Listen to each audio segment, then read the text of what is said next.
We got to cover the full story with everything Gucci and 10KTF. And to do that, I'm going to go to the beginning. It all started May of 2022. Alessandro Micael visited Wagmi-san in New Tokyo. He was, of course, the creative director of Gucci at the time. And he brought gifts from his Gucci vault. What did that mean? Well, it was a mint pass that we could use to put Gucci on our PFPs. The most loyal of Grailed were awarded 1 and others minted for 1 ETH. And that kicked off a crazy few weeks in 10KTF Grailed. We saw what the spring clothing line looked like. This is just a sample of them. There was also many, many more. And as the weeks went on, our PFPs got fitted with these Gucci threads. Here is mine, Mutant, in pink. I believe this is called something spring. Somebody in the comments will correct me on that. But it's a good thing we got clothing because we had to wait quite a while. Months went by, a lot of FUD, and nothing happened until we got a letter from Alessandro on July 21st.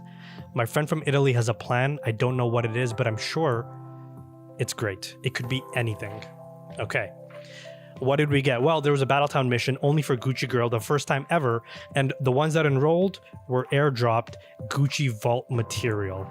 How is this going to help us stop the kaiju? We don't know, but we were excited. Limited edition physical Gucci Vault material. Well, if you thought the wait before was long, then strap in and hug your Gucci Vault material tight because it's going to be a long winter.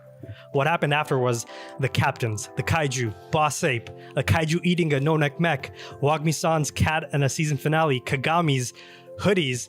Wagmi-san even went and got his ass acquired by Yuga Labs, but nothing about Gucci Vault still. What's going on? He gets his ass acquired, but nothing. And we didn't hear anything until Yuga started talking about Gucci and their partnership. While there was some FUD, because, hey, what about Gucci Vault? There was also some excitement. They were talking about a deeper partnership with Yuga over the years. That meant Gucci in Web3 is here to stay. They brought codependents. People were excited about those, but still nothing until April 13th, the alpha week of all alpha weeks, when Moon lets us know, hey, Gucci Vault material turns into Grailed physicals made by Wagmi-san and Gucci. Not a sale, a reward. And just this morning, our field reporter and co-host, Meebits, let us know that this is potentially the bag that we could be getting. It's a duffel bag and a wallet. What was her source? She made it up. Just kidding. She was reporting from the front lines at Christies Art+Tech Summit with Figge, which is why you're all here. So without further ado, let's jump into Figge at Christies Art+Tech Summit.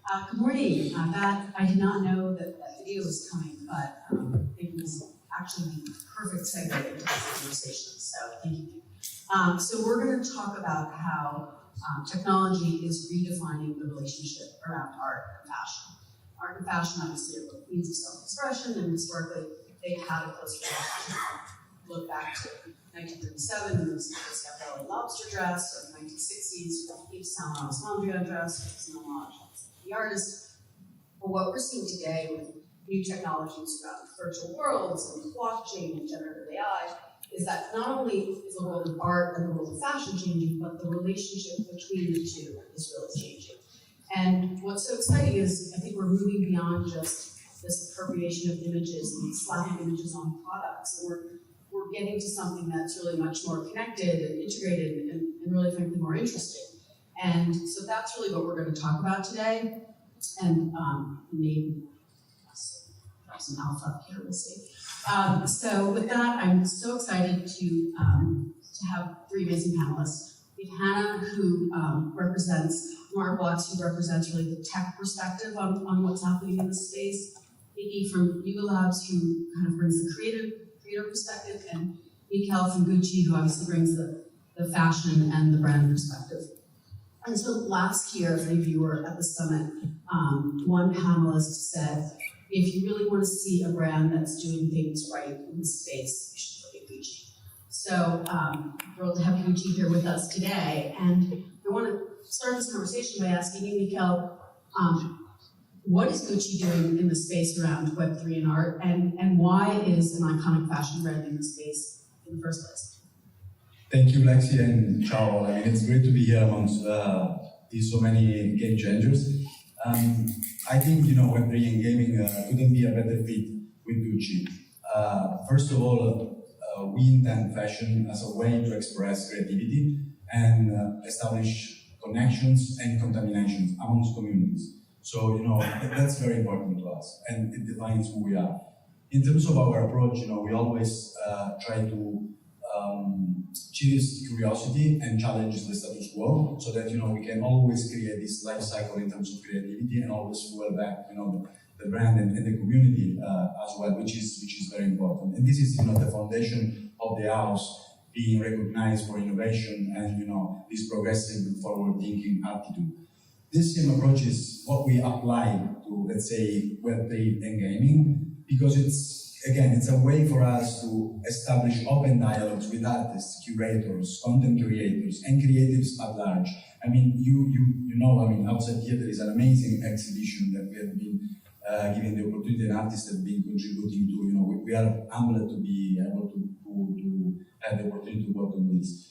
With this setting in mind, we have been exploring a lot, into different realms. We started with gaming, with meaningful experiences. I mean, I think you might recall the Gucci Archetypes exhibition we did in Roblox. Then, one which was, to me, iconic was the artistic NFT sold with Christies, again, together, for, a meaningful content. And then we went through Super Plastic with a limited edition art piece, followed by a ceramic handmade piece in Italy. The strong community-driven project, which was Gucci Grey, which I think is amazing, and again disrupted the way brand interact into this new layer of interaction in communities. And now again back to art, as we opened last year a platform. We have also our platform, which is an art space in where we give voice to creatives. Amazing. Figge, I want to turn to you. So, Yuga Labs is obviously one of the premier brands in Web3, incredibly powerful portfolio, valuation of $4 billion. Where are you going now? What is your mission now? You're no longer a startup. What's your objective in this space now? Yeah, Yuga Labs is a really driven and hungry startup, despite this valuation. I think it's clear that our mission is to bring culture on the blockchain, and that manifests in obvious ways through our collections. So, we've got the Cryptopunks, we've got Bored Ape Yacht Club, we've got Meebits, 10KTF, Other Side, TwelveFold. Each of these different brands and projects, they bring together this kind of differentiated way of reaching different audiences and running different experiences. It's actually really important for us to do. Look, a year ago, there were 8 people working at Yuga Labs. Now there's 140. And as we grow, we are becoming a better company and running things in a more durable way. But we also have to prioritize creating the unexpected. And I think one of the best ways to create unexpected things is to have really good partnerships. So that's one of the reasons we signed a multi-year deal with Gucci. That's some alpha right there. Because the things that we're able to do, good collaborations, allow for unexpected cross-pollination between, you take one idea, and you take another idea, and you make a third idea that both audiences love. And I think whenever you do that, you increase your reach, and that's really important for us. We want to be able to make sure that, we're working with Gucci to enhance our own reach into mainstream, and they're working with us to enhance their reach into Web3. And so it's this symbiotic relationship. But yeah, we still are very heads down. We have a huge ambition for where we want to go next. So despite all of the size we take in the space, we try to focus on bringing the whole space mainstream. I could unpack all of that, but whilst you waited, turn to Hannah. So yesterday, we had Snowfo on the panel talking about art blocks. Today I want to ask you about art blocks engine and what you guys are doing, how you are using generative technology around this intersection of art and fashion. Yeah, such a great question. So I thought I might start with talking about what Art+Blocks is, because I realize a lot of you may not be familiar with that part of our company. So Art+Blocks is, we feel like, the destination for generative art on the blockchain. And I'm so glad to come after the panel that just happened, because I feel like I heard this great term that I kind of want to talk about a little bit more, which is generative systems. So I would say that company is devoted to the generative system of art, creative expression, self-sovereignty on the blockchain. Engine is our tech solution to helping brands launch. The best way I can kind of talk about it is automated hyper-personalization. So if any of you are 80s babies like me, and you remember having sneakers and your friends would like mark them up, and then they became yours, and they were so special, and they were like a treasured object, we are creating the ability to be able to personalize objects, everyday objects like that, through generative systems. And that's really what Art+Blocks Engine is. Okay, great. I just want to stick with generative for a moment and to you again, Micael, given that we have this incredible exhibition out there. This is not self-promotion, but I'm just genuinely curious. I want to hear, how Gucci thinks about sort of the role of generative in this art and fashion space. Yeah, no, indeed. I mean, since we started the conversation around that, theme, it was clear since the beginning that we wanted to kind of push the boundaries and create new perspectives. I like what Anna said about hyper-personalization, and that there is a work in the exhibition that is actually exploring exactly this. And it's a code that has been generated and recreated in different ways. It's infinite ways. And to me, it's very interesting because it brings a new angle. You can look at fashion from a kind of automated version, but yet there is a human idea behind that needs to create this scintilla in time. That you need to fuel the engine. You need to kick off everything, and that I think it's super creative. And I would take the opportunity also to thank you and Sebastian and the whole team for helping us in putting together this selection, and actually also the artists that have contributed, because I think the result is really astonishing and very well curated. Thank you. We're so excited about it. Just continuing on the generative conversations we did, and also sort of getting into a broader conversation around community sensitive buzzword in this case, but I do think it's actually really very much at the core of what Yuga Labs is really core to your ethos. So I'd love to just ask you briefly about TwelveFold and your sort of dipping your toe into ordinals, even though that may not be specifically around fashion, it's obviously related to generative art, and then getting into a larger conversation about community and sort of what that means for you. Yeah, just some background for everybody who might not be familiar, but since this is an art and tech conference, I think it is important this year at this time to talk about ordinals and Bitcoin NFTs. And it's just like such an intriguing idea, because what is a Bitcoin NFT? I was just getting used to Ethereum NFTs, And the way that I visualize it is like, what if you found an ancient Roman coin and somebody had drawn some art on it? It's still a Roman coin just like any other is, but this one is a colored coin, it's special. So quick primer, the way that it works, if you're not familiar, there's one Bitcoin, but you can subdivide a Bitcoin into 100 million parts. The atomic unit of a Bitcoin is called Satoshi. And you can inscribe data on these Satoshis. Even though it's fungible, you can put stuff on the Bitcoin blockchain, which is really interesting. And earlier this year, there was a lot of excitement about it, and the narrative seemed to be, if it was first, it was valuable. If you were there and you have a low inscription number, that means that's the definitive way of valuing it. But and maybe that exists a lot in art and tech. There's value in being first. But I actually think it's, Bored Ape Yacht Club was not the first PFP project. It is about trying to be thoughtful about the canvas that you're going onto.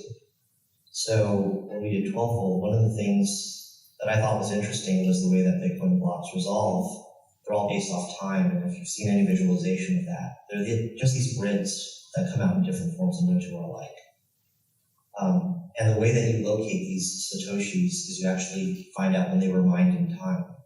So the whole thing is, and we don't even know when Bitcoin stops mining. We think it's approximately the year 2140, but because of the randomness, we're not totally sure when it'll stop mining. And so I thought time was this really amazing conceit, and so we broke it into seasons, and I think even making a piece about seasons is important in something like crypto, because it's optimistic. Even though you're in a crypto winter or a DeFi summer, things will always come back. And I think that level of thoughtfulness is something that we want to see more in ordinals as it goes forward, and it is a way of looking at art. I'll just say one last thing about, this isn't in the piece, but it's something that I came across in the research, which is Bitcoin's founded by Satoshi Nakamoto, which is an anonymous person. But in Japanese, Satoshi actually means intelligent history, and Nakamoto means center person. So the pseudonym literally translates to the person at the center of intelligent history, founds Bitcoin. And I think that's a really cool thing, that when we get so excited about the tech, let's not forget about all the art that people are secretly injecting into these pieces. I did not know that. That's fascinating. And it also gets to the point of how important, just hearing you talk about this, how important it is to understand the narrative and the concepts behind this. And so with that, Micael, I want to turn to you and just ask, Gucci has obviously a very strong, incredibly strong audience in the real world. Now you're focusing on building that audience, that community in the virtual world. How are you thinking about this concept of storytelling and narrative and collaborations to sort of build that community? Well, storytelling is the piece, is the thing that keeps everything together, the way we think about it. But, first of all, it's authenticity. When we started to do all that we do, and we did in gaming and Web3, it was, let's say, the driver for us was to be authentic and to create genuine connections within the communities that we enter, in a respectful way, without disrupting or changing the rules, being too bold because Gucci is coming. You need to enter in a thoughtful way, listening what's the surrounding there, before making noise. Then once you understood, who are you targeting and who is contributing to you, then you can create and reach the way people interact with the brand. Because this storytelling and the authentic way we enter, translates to us in a way that, when all the collaboration that we did with platforms, we collaborated with the platforms, but then, we always involved the creators and the creators to have this authentic touch. Gucci, we did when it was peaking back in the day, I posted the initial call we did, it was September, we were chatting about that idea. I think it was super nice because it tapped into the fact that we at Gucci, we wanted to kind of build a new community and embrace a new audience, which wasn't, this audience wasn't fan of the brand. Maybe, they liked the brand, but they didn't have the opportunity to interact.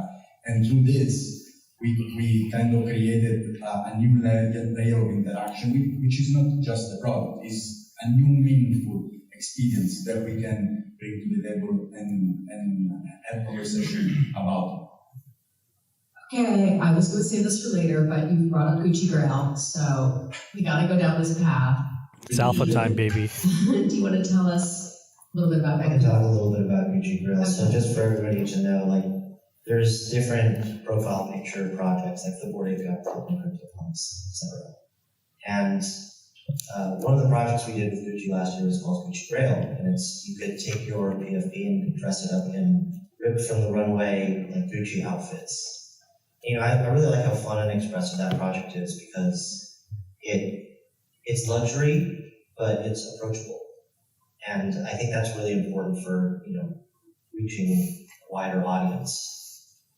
If people participate in the Gucci Grail project and went on missions, they actually wound up about a year ago getting this thing called the Gucci Vault material. So it's like you are participating in this thing that we're doing, but we have this experience that you're also participating in and get rewarded for it. And yeah, one of the things that's going to be really cool is starting today, we're going to unveil the next step in that process. If you have a Gucci bulk material, you're basically going to be able to redeem it for a branded G interlocking Gucci wallet that's co-branded with 10KTF. Or a few weeks ago, this premiered at Wimbledon when Yacht walked onto the court with a Gucci duffel bag. So these are like co-branded 10KTF items. They're not for sale. You can only get it by doing this experience or buying the material in the secondary market. But we think that's the kind of approach that helps you emotionally connect with all these different activations.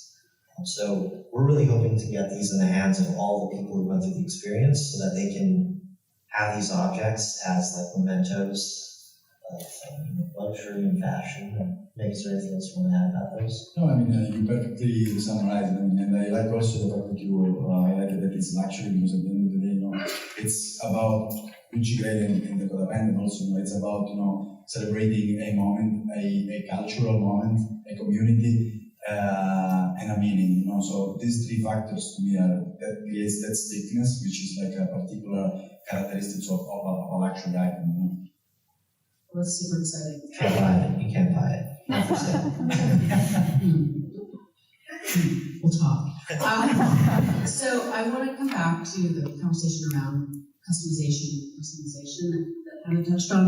I think we've all heard that for Gen Z, sort of their virtual identity is as important or potentially more important than their real identity. And so that gets back to the idea of how do you create uniqueness, or how do you personalize your virtual identity? Well, obviously virtual fashion, virtual art are great tools for that. And Hannah, I want to just understand from you, how is your generative technology at Artbox, how are people using that to sort of to hyper-personalize and to create unique identities? And even if we have a moment to just touch on sort of the Artbox one of X concept, which I think is just brilliant. So Sure. So there are kind of two verticals that we're looking at. The first is really what I'll just call baby art blocks. So the ability for a brand to essentially create a generative art platform to deploy their own projects. And we've seen that happen successfully out in the market, which is really exciting. The other equally as compelling, slightly less proven, but we think really exciting vertical is really the hyper-personalization. And that really, one of the things that we're deeply invested in right now is something that actually these guys were talking about, which is a physical that is just as important as a digital, and that can be actually independently valuable. So my 15-year-old goddaughter is going to be so embarrassed, but she's wearing one of the jackets that I got last night. She did not know until today that there was an NFC chip in it, right? But she loves the jacket because it's something that's already available in her life, that she's familiar with, that already has a place in her home. And then there's this great digital asset that can be activated anytime for a brand. I mean, the implications for data, the ability for retention are all of those things that seem a little scary but are also really exciting, can be layered onto projects like this. So that's really where we're kind of approaching brands in two ways, which is, yes, come to a generative art project, get that creative expression out in the world, and we're actually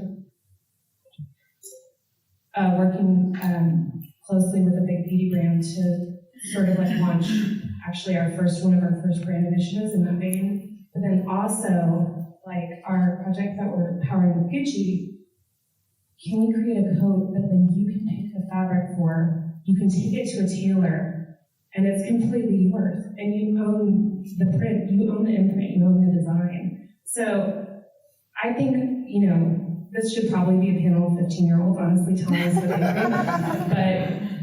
But my hope or my conclusion is that in the near future, it will be that I own this, it's specifically mine. It was created by a human hand with an algorithm, but I hyper-personalized it myself. And by the way, you can share it.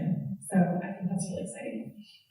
So I didn't even know about that project. Michael, do you want to mention that? I'm particularly intrigued about the the fact that how digital influences physical, and what's the intersection point between digital and physical. I mean, that's, to me, that's going to be a game changer. And recently we had an exhibition also in Milan. Previously, last year, when we dropped the artistic exhibition, which was the next 100 years of Gucci, where we invited artists to explore different the DNA of the brand. There was one artist that basically reinterpreted the Gucci loafer and brought the loafer to a completely different dimension digitally. But then, through the work we did together, we kind of get that digital design to a physical actual piece, which was exhibited at the exhibition, and now it's in the work as well. So to me, this is, it's closing a loop, which is important. And going forward, virtual and digital tools are going to be more and more important. At the end of the day, we live internet is getting more visual and interconnected. Technology is amplifying our lives in a way that we can, neither control. And we don't have to be scared. We just need to embrace with positivity and creativity in the future.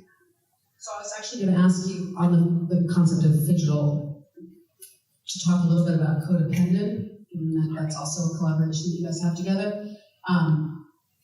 And on that, one, I want to kind of understand the role of narrative in that, but also that was so interesting to me because it's such a limited number and it was pretty expensive. So you got scarcity, rarity, and it's just that kind of all adds up to luxury. And so I just kind of want to understand how you guys think about that.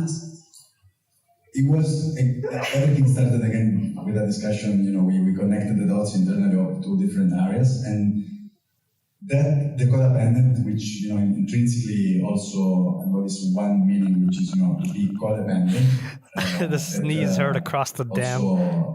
Michael captured it immediately. It's a way for us to explore digital, but, in that specific case, it was, again, a celebration of the coders, which is a character of the other side. And we kind of translated, that character into something tangible and physical that people could, probably wear in real life. The scarcity and the preciousness of the item, it's important as well, but I think to me it's more important, the meaning that is tied to it and the context of the community where you release that item. Because, something is gonna, in the context of personalization, something that is meaningful to me doesn't immediately translate that is meaningful as well for you. So to me, the beauty of that project it was that we celebrated something very curated within that specific community to enhance them and enrich their experience, and to also give them the opportunity to be proud in real life. I'm a coder, I'm a Gucci coder. That it's something that we heard a lot on Twitter. So, Figge, I just wanted to, you guys have had a new CEO, you've obviously touched on Wagmi-san. I'll give you a chance to talk about 10KTF if you want, getting back to the personalization, but I also wanted to ask you, sort of in terms of growth for Yuga Labs, so you've got a CEO who comes from a gaming background, you've got strong experiential background. Just curious about what's next for Yuga. Is it are you going through acquisition? Are you growing through sort of leveraging into those different areas? Like, how are you thinking about that? Yeah, there's a lot more rolling out, and we have great leadership. So being able to do it sustainably is really important, especially the scale we're working at. When it comes to the big plays we're making, obviously gaming is one of them, but people are starting to see inroads into the next few moves we're making, one of them being IP.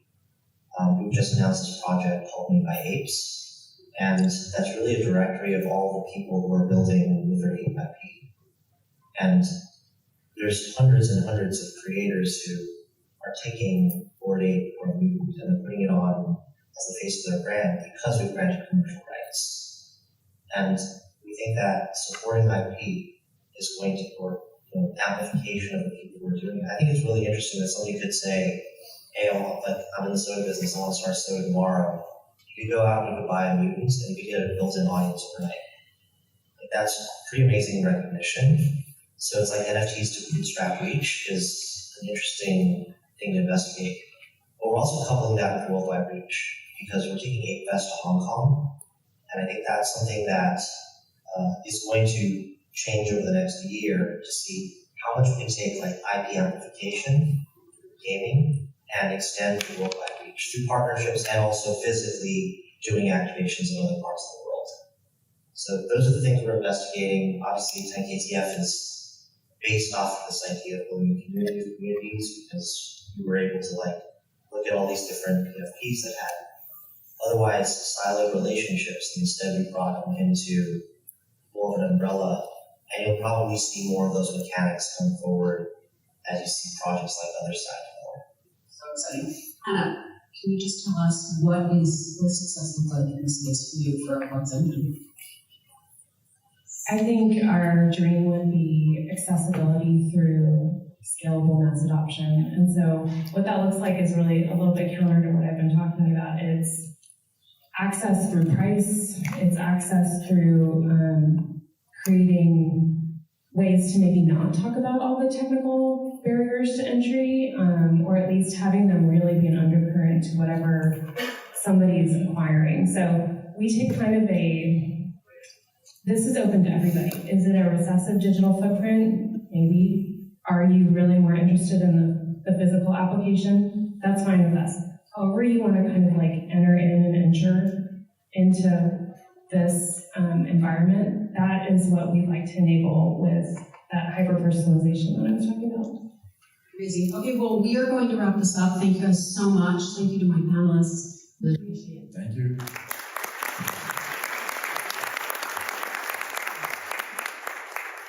There you have it, folks. You have the alpha of alpha ladies right here. Let me get her name up on screen so you know who it is. Alpha of alpha. The alpha.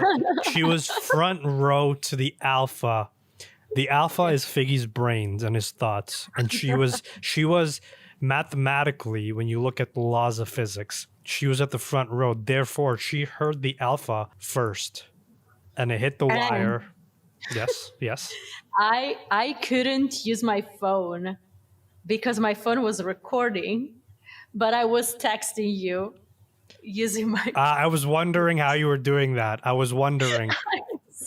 Okay, so Gucci wallet and Gucci duffel bag, Gucci. She was giving me she's real life Kim Possible giving me the updates, and then I'm hitting the wire. So the alpha is going from Figge's brain to maybe to me to Twitter to everybody. So very well done. Maybe thank you for hunting that for us. And You're welcome. Yeah, I got my appreciate reward that. already. I know. What's I got your my reward? This was my reward. Wait. God damn it. Another IRL. New York City is where the alpha is. Yeah. New York City we is where always the get alpha gifts. is. So me and some other OGs that were there, or like other people in the 10KTF sphere in general, we all got this little Timbo as a, gift, to appreciate us even more. And thank you so much, Mr. Figge. What are we expecting this week, maybe, from 10KTF? Well, I don't know if they're gonna like formalize this alpha that we got this morning. So get like tweets about it, maybe, just a bit of an explanation of what it is. And I'm expecting something like that. I don't know what else, to be honest. Like we also obviously Battletown first mission ended. We helped Wagmi-san rise from the swamp. Mm-hmm. So I'm expecting also maybe to know what's Wagmi-san's next move. And it's possible that this next move is going to include Battletown again, and we're going to get a new mission. Right. So congrats to all the people that participated in the first mission. We got tea leaves. I hope you are happy with your rewards. I still have no clue of what this means. Whoa, but I got my tea leaves. I'm going to start a poll really quickly because somebody asked the question, Gucci NFT bag or wallet. So I'm going to ask people. We don't know yet, obviously, for sure, how many. I'm pretty sure, I don't know, but I'm pretty sure that the wallet will require only one cloth. I think it makes sense to to give rewards to everyone. So if you only have one cloth, you're still able to redeem something. Otherwise, it will feel a little bit like they're cutting some people out of the equation, and it doesn't. I don't think that's their purpose. Totally.